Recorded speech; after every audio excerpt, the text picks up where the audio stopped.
Bertemu kembali dengan saya Sugeng Haryadi di Sistem Analysis and Design.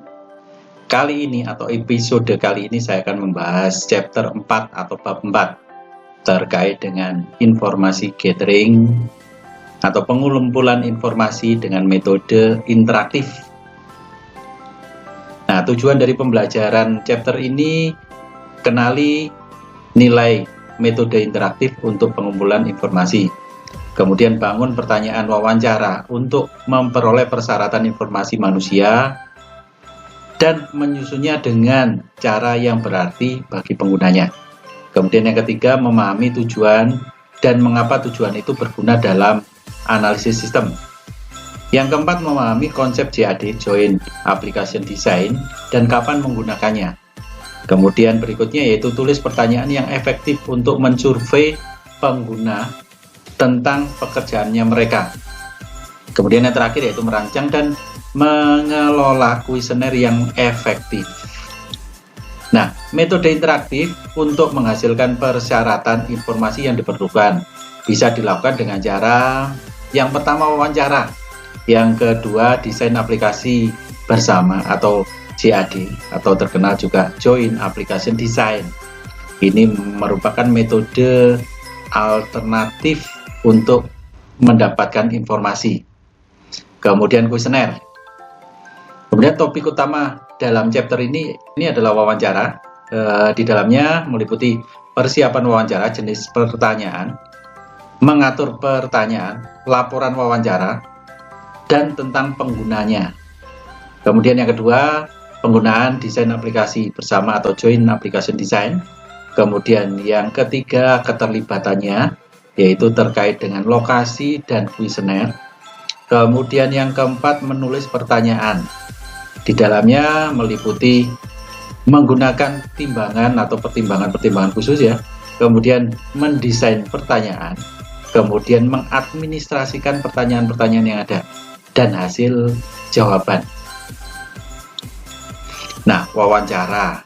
Wawancara adalah merupakan metode penting untuk mengumpulkan data tentang kebutuhan informasi yang diperlukan, dan sistem wawancara ini mengungkapkan informasi tentang pendapat yang diwawancarai, kedua perasaan seseorang yang diwawancarai, dan tujuan utama dari hasil wawancara tadi apa. Itu terkait dengan ungkapan informasi yang akan dicapai atau yang ingin dicapai dari hasil wawancara. Persiapan wawancara ini terkait yang pertama harus membaca materi dari latar belakangnya. Yang kedua, menetapkan tujuan dari wawancara. Yang ketiga, memutuskan siapa yang akan diwawancarai. Yang keempat, mempersiapkan orang yang diwawancarai tadi. Dan yang terakhir yaitu memutuskan jenis dan struktur pertanyaan-pertanyaan dalam wawancara. Jenis pertanyaan. Nah, kalau jenis pertanyaan ada dua di sini, yaitu ada yang bersifat terbuka dan ada yang bersifat tertutup.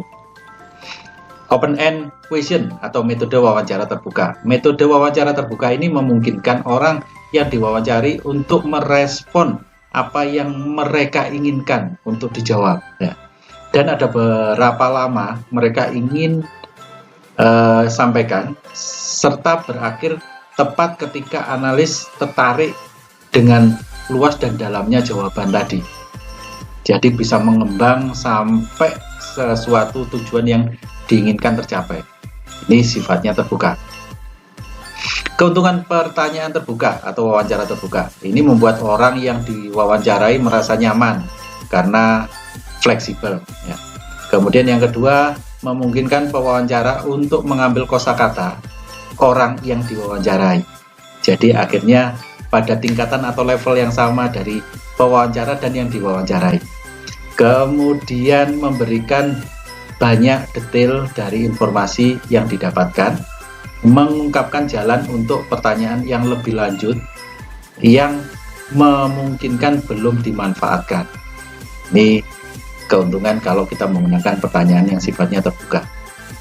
Nah, keuntungan pertanyaan terbuka juga memberikan lebih banyak minat untuk diwawancarai.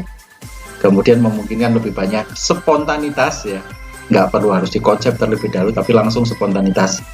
Kemudian yang ketiga, membuat ungkapan lebih mudah bagi pewawancara. Dan yang keempat, berguna jika pewawancara tidak siap. Kekurangan pertanyaan terbuka memungkinkan menghasilkan terlalu banyak detail yang tidak relevan. Kemudian mungkin kehilangan kendali atas wawancara. Berikutnya, mungkin terlalu banyak waktu untuk jumlah informasi yang berguna yang diperoleh. Dan yang keempat, tampaknya berpotensi bahwa pewawancara terkesan tidak siap. Yang terakhir yaitu memungkinkan memberi kesan bahwa pewawancara sedang ekspedisi memancing pertanyaan-pertanyaan dari jawaban yang sudah disampaikan oleh orang yang diwawancarai tadi. Jadi lebih mendalam.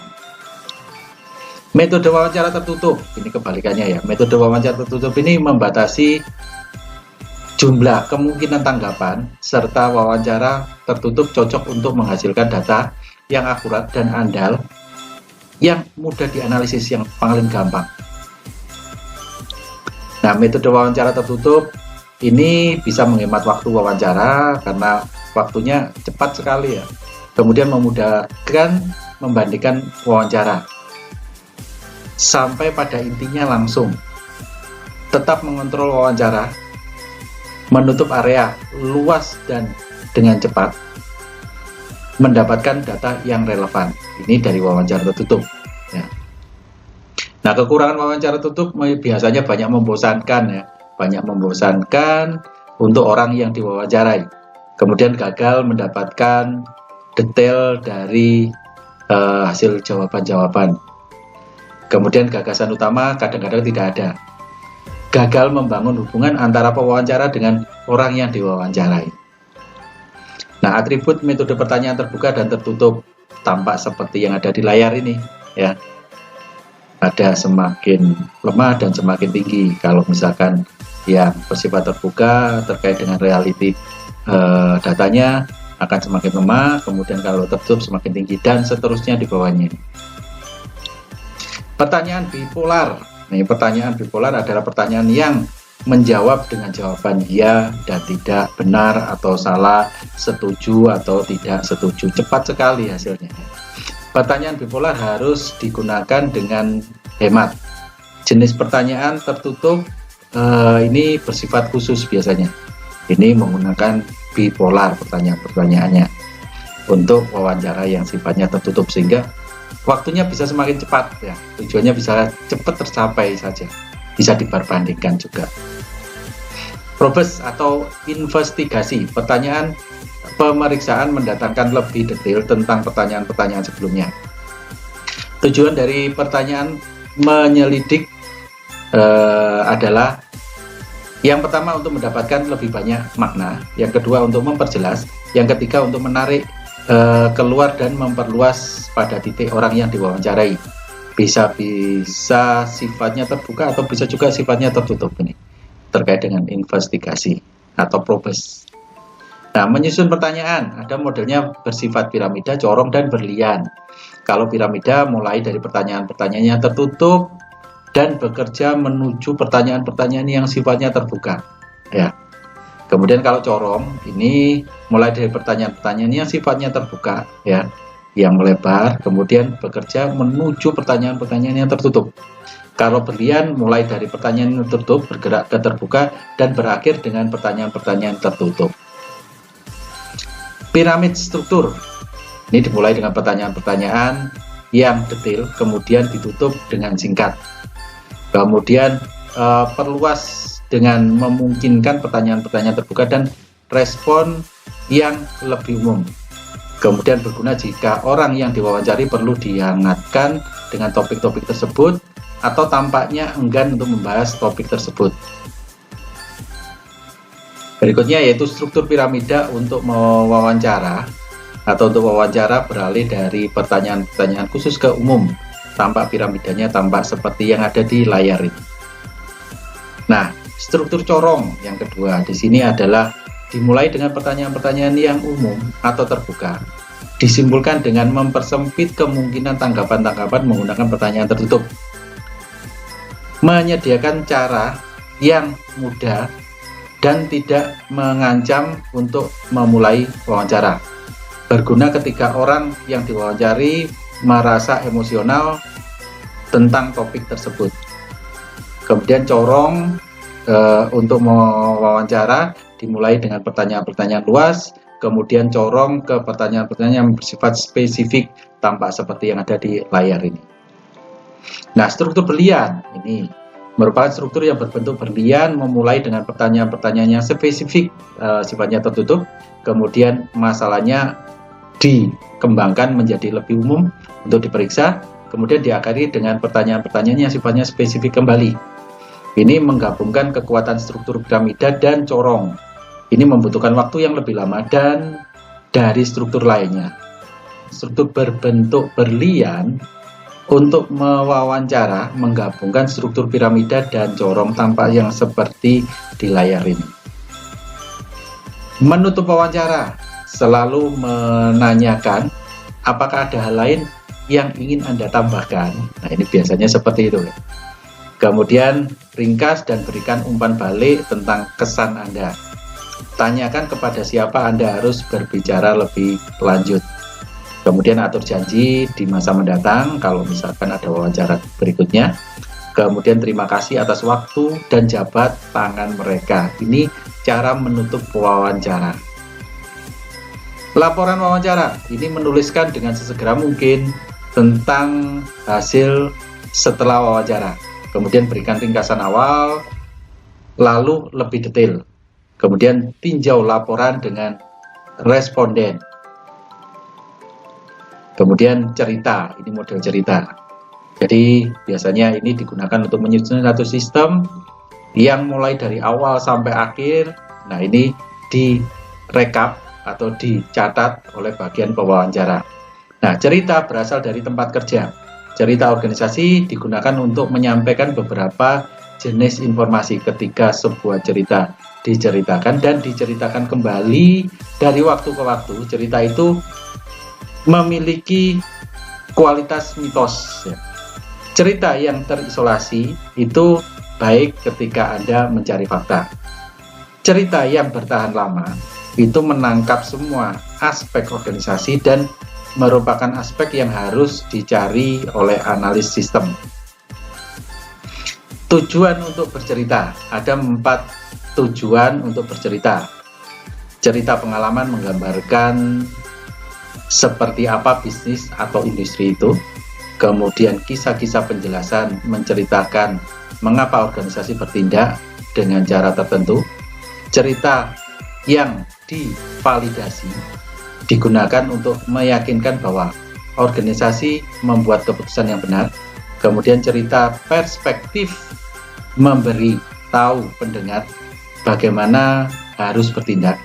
Kemudian analisis sistem dapat menggunakan mendongeng sebagai pelengkap metode pengumpulan informasi lainnya. Nah, desain aplikasi bersama atau joint application design. Nah, JAD dapat menggantikan serangkaian wawancara dan komunitas penggunanya. Nah, ini merupakan aplikasi dari wawancara dan dikombinasikan dengan teori-teori yang ada.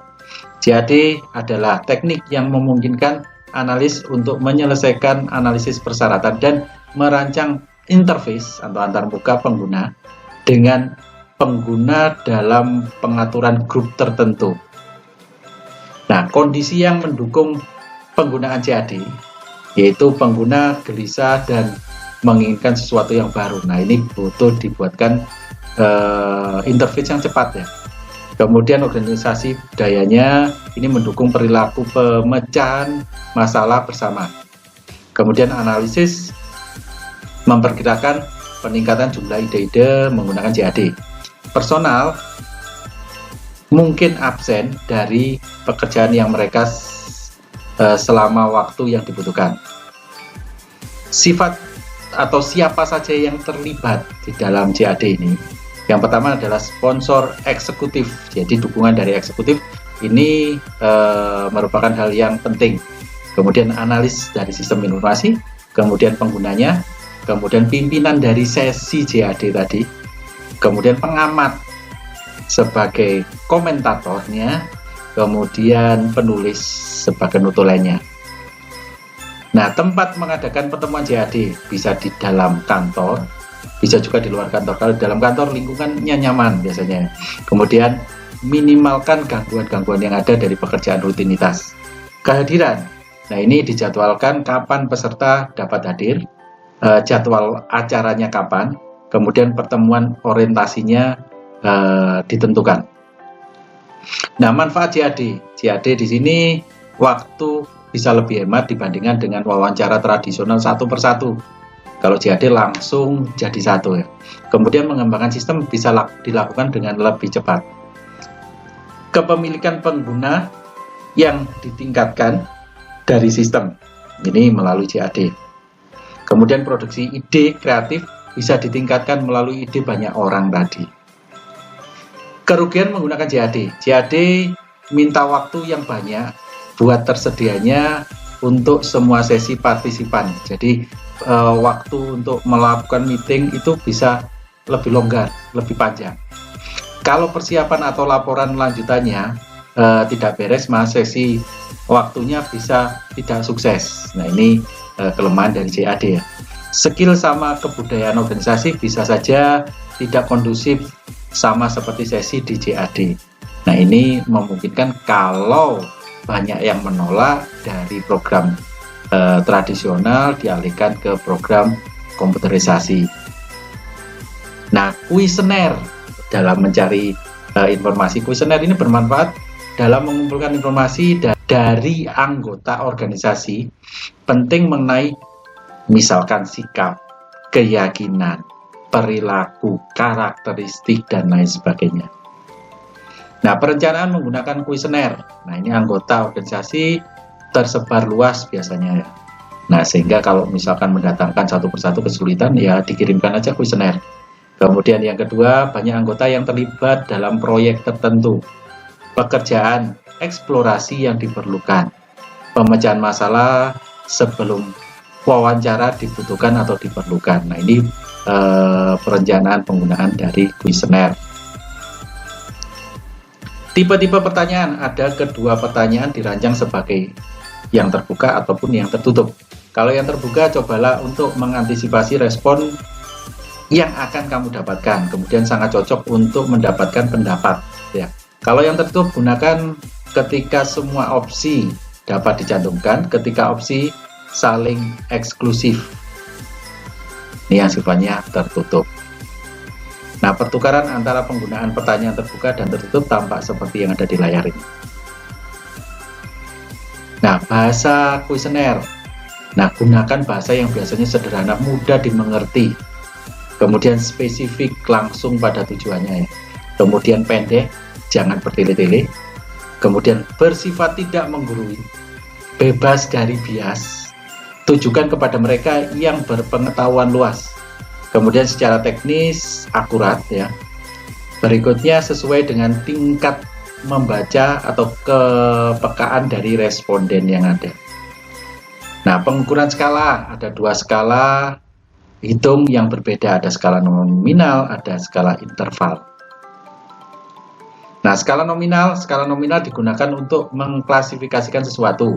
Skala nominal adalah bentuk pengukuran terlemah ya. Dapat data yang kemudian dijumlahkan. Nah, ini misalkan melalui word processor, spreadsheet, database, dan lain sebagainya.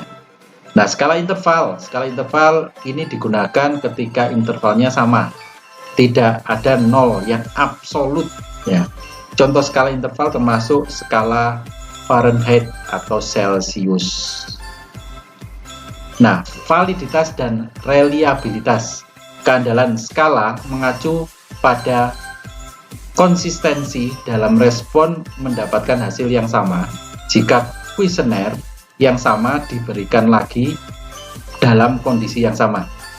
Validitas adalah sejauh mana pertanyaan mengukur apa yang ingin diukur oleh analis. Masalah dengan skala ada terkait dengan kelonggaran biasanya, kecenderungan sentral, ada halo efek atau efek halo. Nah, kelonggaran ini disebabkan oleh penilai yang mudah ya. Solusinya adalah dengan memindahkan kategori rata-rata ke kiri atau ke kanan atau tengah ya. Ini kaitannya dengan kelonggaran tadi. Kecenderungan sentral atau mengerucut ya. Kecenderungan sentral terjadi ketika responden menilai segala sesuatu menjadi rata-rata, yaitu tingkatan dengan membuat perbedaan lebih kecil atau kedua ujungnya atau lebih besar gitu kan. Kemudian yang kedua, sesuaikan dengan kekuatan deskriptor. Sesuaikan dengan kekuatan deskriptor atau pertanyaannya. Kemudian yang ketiga, buat skala dengan lebih banyak poin. Halo efek, ketika kesan yang terbentuk dalam satu pertanyaan membawa pertanyaan berikutnya. Kemudian solusi adalah menempatkan satu sifat dan beberapa item pada setiap halamannya. Kemudian merancang kuesioner. Bagaimana merancang kuesioner ini memungkinkan banyak ruang putih yang cukup ya, supaya mudah dibaca. Kemudian memungkinkan banyak ruang untuk menulis atau mengetik respon. Kemudian yang ketiga, memudahkan responden untuk menandai jawaban yang mereka jawab dengan jelas. Kemudian konsisten dalam gaya bahasanya. Kemudian urutan-urutan pertanyaan, taruh pertanyaan yang paling penting di awal-awal. Kemudian pengelompokan konten yang sama dijadikan satu. Perkenalkan pertanyaan-pertanyaan yang kurang kontroversi di awal-awal juga. Nah, mengelola kuesioner bagaimana? Ini pemberian kuesioner memiliki dua pertanyaan utama. Yang pertama, siapa yang harus menerima kuesioner tadi? Yang kedua, bagaimana seharusnya kuesioner diberikan? Nah, cara untuk menangkap respon saat merancang survei web tampak seperti yang ada di layar ini. Ini model yang biasanya digunakan dalam bentuk Google Form ya, formulir online. Nah, metode pemberian kuesioner ini menyatukan semua responden pada satu waktu, kemudian secara pribadi mengelola kuesioner, mengizinkan responden untuk mengelola sendiri kuesionernya, kemudian kuesioner bersifat surat, kuesioner surat ya, kemudian mengelola melalui web atau melalui email. Nah, mengajukan kuesioner secara elektronik ini biasanya lebih mudah karena mengurangi biaya. Mengumpulkan dan menyimpan data secara online juga berarti cepat mengambilnya. Kemudian ringkasan dari chapter ini yaitu wawancara. Ini membutuhkan persiapan-persiapan, jenis pertanyaannya harus diatur, mengatur pertanyaan, laporan wawancara. Kemudian yang kedua adanya cerita.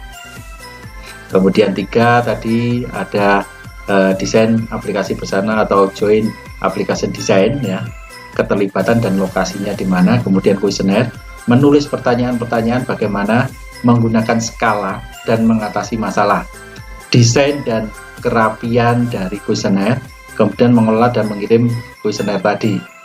Itu yang kita bahas di chapter ini. Terima kasih atas perhatiannya. Untuk tugasnya ada di kelas ya. Sampai jumpa di episode selanjutnya.